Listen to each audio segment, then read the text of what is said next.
Okay, first question we have is definition of constitution. What are the different kinds of constitutions? This is from previous year 2021 March-April examination. Okay, define constitution. Now, define constitution is not like that common kind of a question in constitution, but because they have asked, you can read 2-3 definitions as well for constitution. Plus, they are asking you about different kinds of constitutions. This is not limited to only Indian constitution, but in general, what are the different kinds of constitution that you see in different countries that they are asking? Okay, so here again, you can give one introduction where you can simply say what constitution is, or you can mention like this also, that constitution is the supreme law of land in India. It provides for a fundamental political code, fundamental rights, directive principles, duties of citizens, all that we get, right? Different parts are there in constitution and we get all these different provisions. The Constitution of India was adopted on 26th of November 1949 and it came into force on 26th of January 1950. Like that, you can give a small intro and after that you can move to definitions. Again, different scholars have defined, right? Different scholars have defined constitution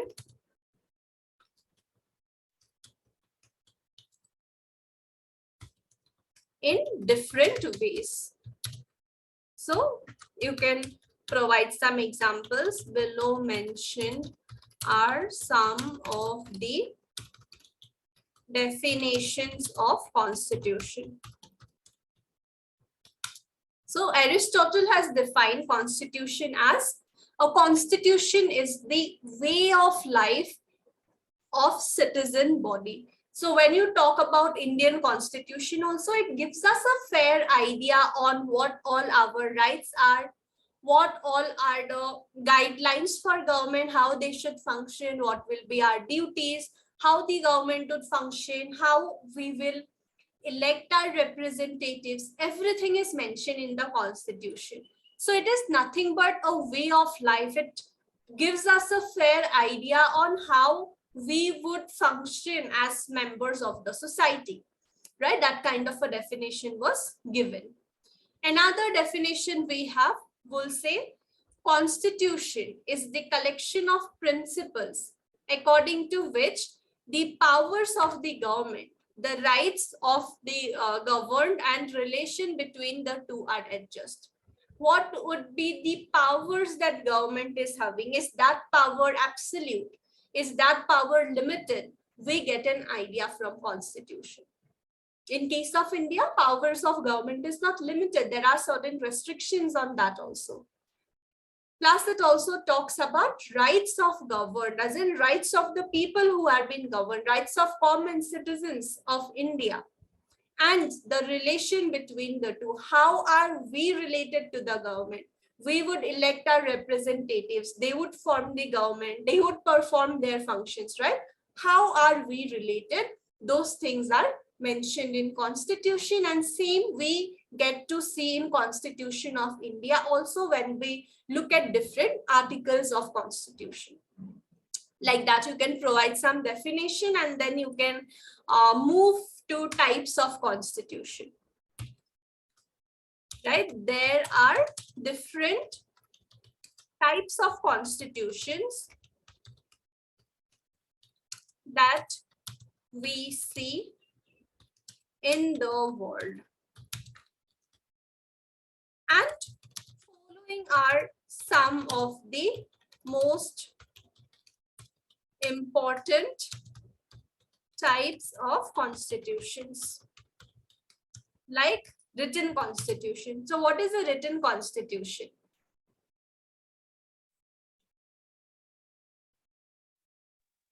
Writing with hand, ma'am. Sorry? Writing with hand. Writing with hand. Written by the hand. Okay. Yeah. So is our constitution written by hand? How is it?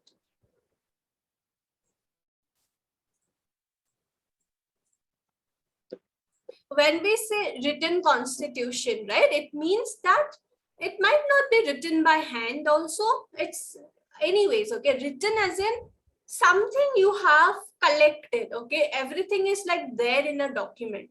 If I say that, okay, fine, I have written all the answers for March, April 2021 question paper.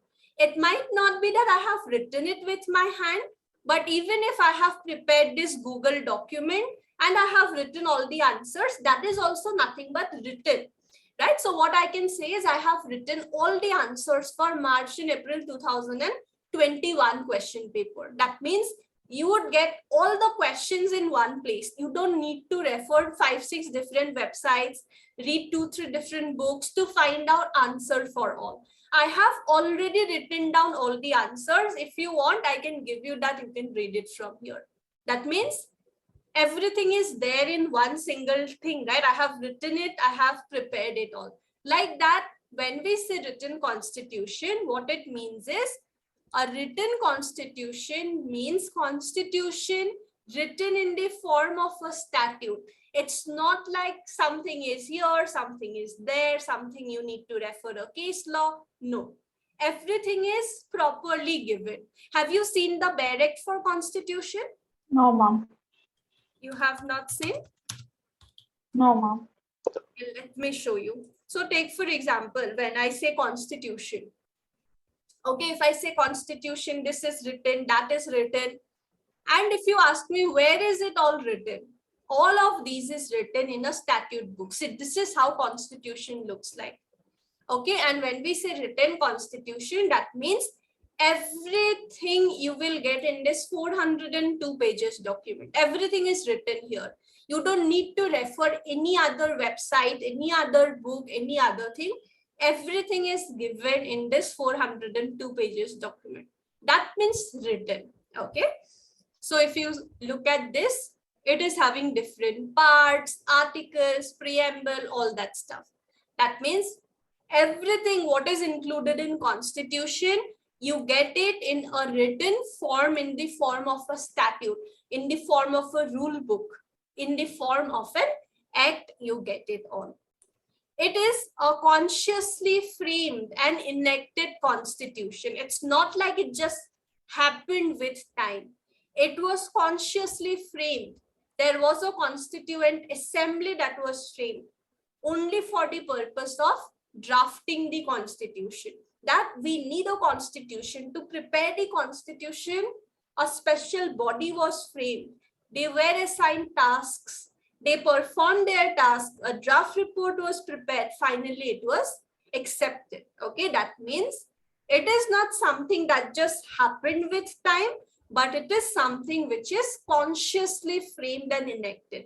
They decided that we need a constitution. They referred to so many foreign constitutions, and finally, they framed this document that we call as Constitution of India. Okay, it is formulated and adopted by a constituent assembly or council or legislature. For some countries, you might see it is framed by a constituent assembly. For some countries, it may be some council, it may be the legislature. In case of India, it was a constituent assembly that has drafted, that enacted the constitution. Okay, so constitutions of India, USA, Germany, Nepal are some examples of written constitution. That means they are also having one single document that you can refer. Take for example, if you see Constitution of maybe Nepal.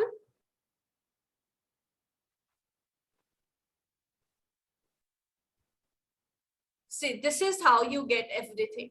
That means everything is written in one single document. Everything is well organized in one single document.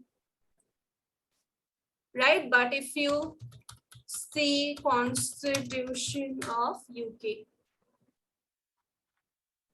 Constitution of UK, it is not like one single document. It's scattered in different places. Okay, like have you heard anyone saying that I'm doing my LLM, I have some specialization, Anyone, have you heard doing LLM? Yes, ma'am. So have you heard anyone doing LLM in constitutional law? Yes, ma'am. You have heard. So see, you are already reading Constitution in Constitution 1. Next time you will get Constitution 2. Then what will they read in Constitution LLM? Because in LLB, you have already studied it, everything, right? In 2 different semesters. Then what do they study in LLM? They basically study something called as comparative constitution. As in, maybe you compare Constitution of India with that of USA or Nepal. Okay, you compare some provisions because there would be some provisions which are related. You discuss how is this provision given in Constitution related or different from that of what is given in US or Nepal. Like that they basically study, right? So all these countries are also having written constitution. Everything is well organized in one single document only that we can refer. Okay, and if you want to see what is written in Constitution of India, you can simply type Constitution of India, direct PDF, you will get this particular document, you can go through it. Whatever is written is there in Constitution, whatever is not written, it's not there in the Constitution. Okay, so first type is written constitution, and Indian Constitution is also a written constitution. Okay. Second is unwritten constitution. Now, what is unwritten constitution? Unwritten constitution is one which is neither drafted nor enacted by Constituent Assembly or nor even written in the form of a statute. As in, it is not written like Indian Constitution. A specific body is framed. They are working on preparing the Constitution. It does not happen that way. What happened is it is found in several historical charters, laws, conventions, etc. As in, it is scattered in different documents. It's not that only one single document is having what is Constitution. It's scattered in different documents, different conventions, different case laws, etc. And from those multiple sources, you need to refer to it. Okay, and it is a product of slow and gradual evaluation. Not like India, that a specific body was framed. They worked for around 2 years, 11 months. They framed the Constitution and it became applicable. No. It gradually develops with time, with some case laws coming in, some conventions happening, like that it develops. And finally, all of those taken together, we say that, yeah, this is something that the people follow in that certain country. Okay, that's why it is called as unwritten constitution. The government is organized and it functions in accordance with several well-settled but not wholly written rules or conventions. They know what is to be followed, but it's all scattered in different places. It's not well organized in one single document as such. The people know their constitution. People know what is there, what is not there. They accept and obey it also, but they do not have everything in one single document in a written format. However, an unwritten constitution is not totally unwritten. Some of its parts are available in written form also. Maybe there are some judgments of courts which judges have written, right? Judgments would be in a written form. Like that also it may be there, right? Take for example, if you talk about India, right? Judgments are available. Whatever case you take, you get the entire judgment. See this one. This is what a judgment is, right? It is also in a written form. Like that, in those countries also things may be in written form, but it's not there in one single document. Okay, so some of its parts are available in written form, but these do not stand codified in the form of a legal document or a code or a book. One single document, everything is not there. It's all scattered. Examples are United Kingdom, New Zealand, Israel. They do not have a completely written constitution. They rely on different things.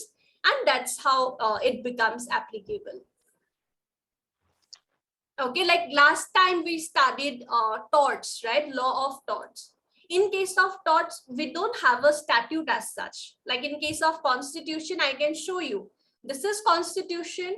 Whatever is written here, that is written in constitution. Whatever is not there, it's not there. But for law of torts, as such, we don't have a statute or something. It has developed with time, with different case laws, right? And that's how we study. In torts also, we know what is a tort, what are the different types of torts, but it's not there in one single document. That is the main difference. Okay, is it clear, written and unwritten? Yes, ma'am. So written is everything written. Everything is in the one single book, but unwritten is not written. It will be there, but some parts won't be in the unwritten book. yes, That's it. correct. It might be scattered. Correct. So that is the first classification. We have written constitution and unwritten constitution.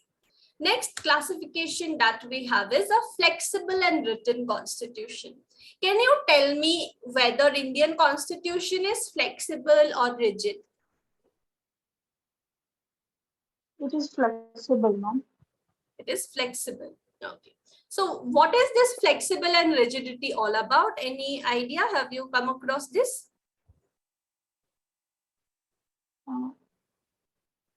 No, I guess, right? No, ma'am. Okay. So see, like flexible constitution and rigid constitution, these are again two different types. Okay. Now, when a law is introduced, okay, take for example, when constitution came into force 1950. In 1950, a law was passed.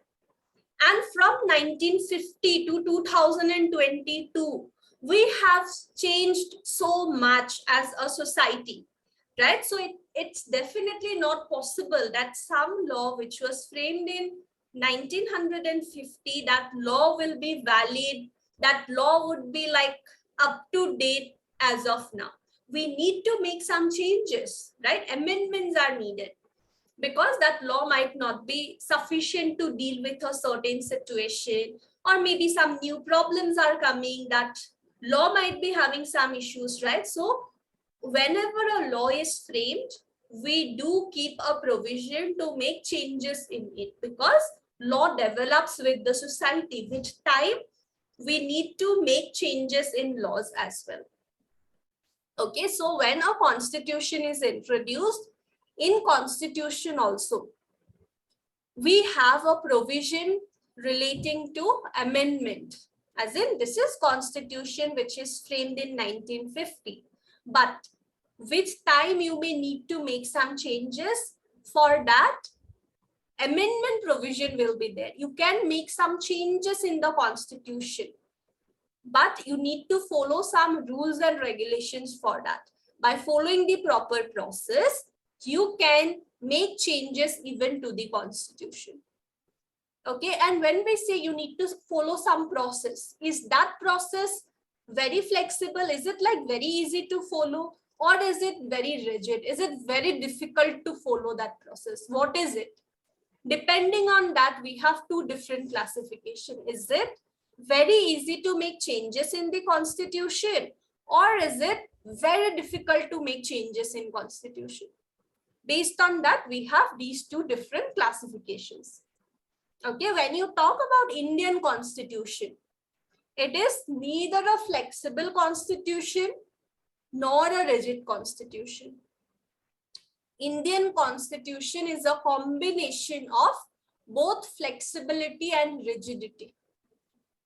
That means there are some provisions which are very easy to make changes, but there are some provisions which are quite difficult if you want to make changes. So it is said that Indian constitution is a combination of rigidity and flexibility. That means we have different procedures mentioned how we can make changes in different provisions of constitution. All right, so what is a flexible constitution? A flexible constitution is one which can be easily amended. You can easily make changes in that constitution. Several political scientists advocate the view that a flexible constitution is one in which constitutional law can be amended in the same way like an ordinary law. We have so many laws applicable like Indian Contract Act, Indian Penal Code, so many different laws.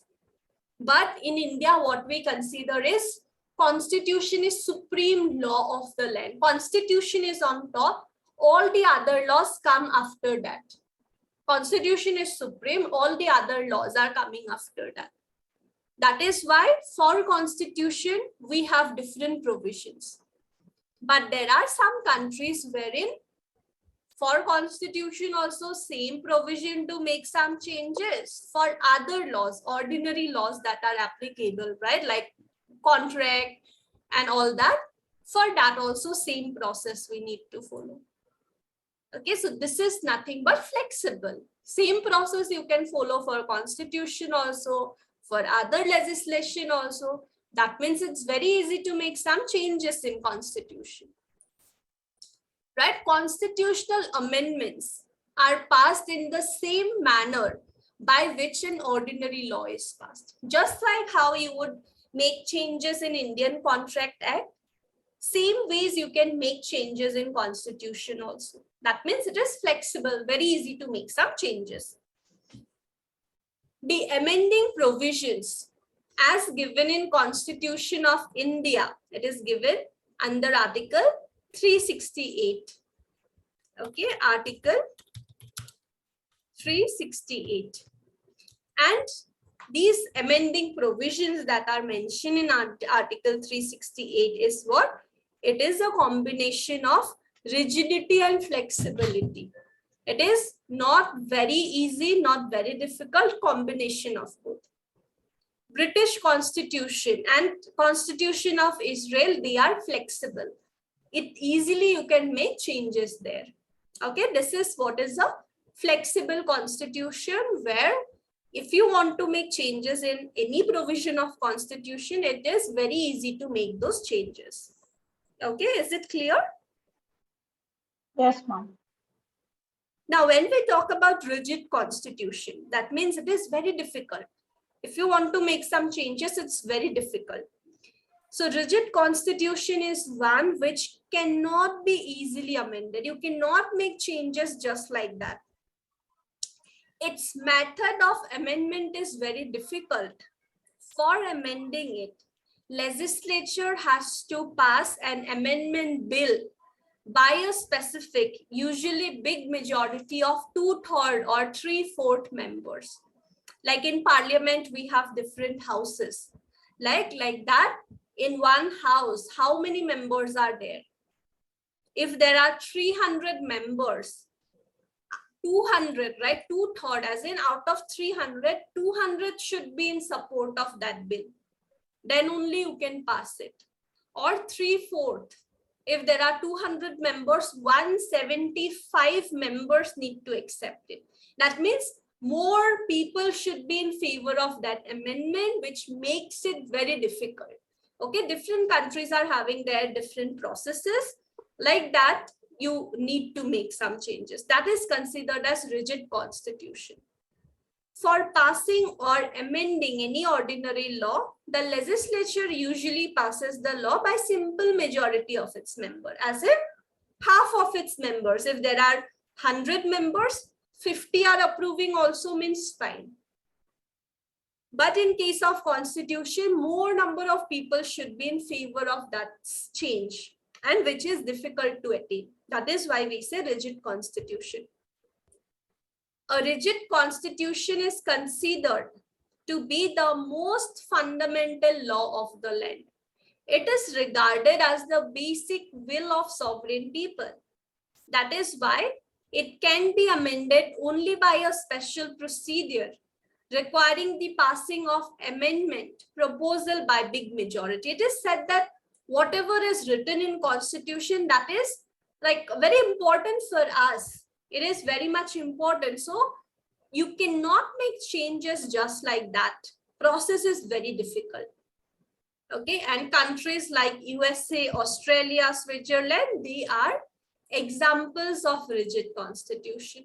But if you talk about India, it is a combination of rigidity and flexibility. So these are again two different types of constitutions, flexible and rigid. Is it clear? Yes, ma'am. Can you explain what is flexible and rigid constitution? In flexible constitution, the laws can be easily amended, ma'am. But in rigid constitution, the laws are difficult to amending. Yes, it is very difficult to amend, and in India we have a combination of both rigidity and flexibility, and procedure of amendment is given under Article 368. You have one topic on this amendment process in Constitution 2 that explains how amendments will happen, right? So this is again two different types of constitutions. Now, next classification is an evolved constitution and an enacted constitution. Okay, evolved as in we say, right, evolution, human evolution, as in slowly and slowly we are becoming better, right? We say that we are like an evolved species. From monkeys, we have evolved into human being. That means it was a gradual process, like slowly and slowly evolution happened, and finally we became humans, right? So like that, in case of constitution also what happens is, it is like a gradual development. Slowly and slowly, things are added, and finally we have something called as constitution. And enacted as in we decide to do something, we frame the constitution and we have it. Like in case of India, we decided we need a constitution, special assembly was framed, they did the job, constitution was enacted, we have a constitution. That is again two different classifications. Now, what is evolved constitution? An evolved constitution is one which is not made at any time. Okay, it's not like we decided that, okay, fine, today, 5th of March 2020, we are sitting together to frame a constitution. Not like that. It's not like we fixed the time, we sat together to frame a constitution. No, it is not made at any time by any assembly of persons or an institution. It's not like people came together that, okay, today we will start with drafting the constitution. No. What is it then? It is the result of slow and gradual process of evolution. Slowly and slowly it evolved. Okay, its rules and principles draw binding force from the fact of their being recognized as ancient, historical, time-tested and respected customs and conventions. It is something that people have realized that yes, it in fact is a very good provision. We need to follow it. Like if you take the example of torts, law of torts, we don't have it written anywhere, but still it is being followed again and again. And now it has become a law. We study it as a subject, but actually it's not written as such in any single document. Same ways, constitution, for some countries, it might not be written in one document. It has evolved gradually. Some situation took place, some customs were followed, some conventions came. Slowly and slowly, whatever they realized that this is good, they accepted. That is good, they accepted. Finally, they have something called as constitution. Some of these conventions get recognized by law and hence become enforceable, while others are followed because these are supported by public opinion, their practical utility, moral commitment in their favor. There might be some things which are followed because it is legally binding, but there are some other provisions which people have followed because they have realized that yes, it's very important. It's very important that we follow it, right? Like that, it is a combination of different things with time it has developed. Evolved constitution is the product of historical evolution, right? History is attached to it, with time it happens, and of political needs and practical wisdom of people.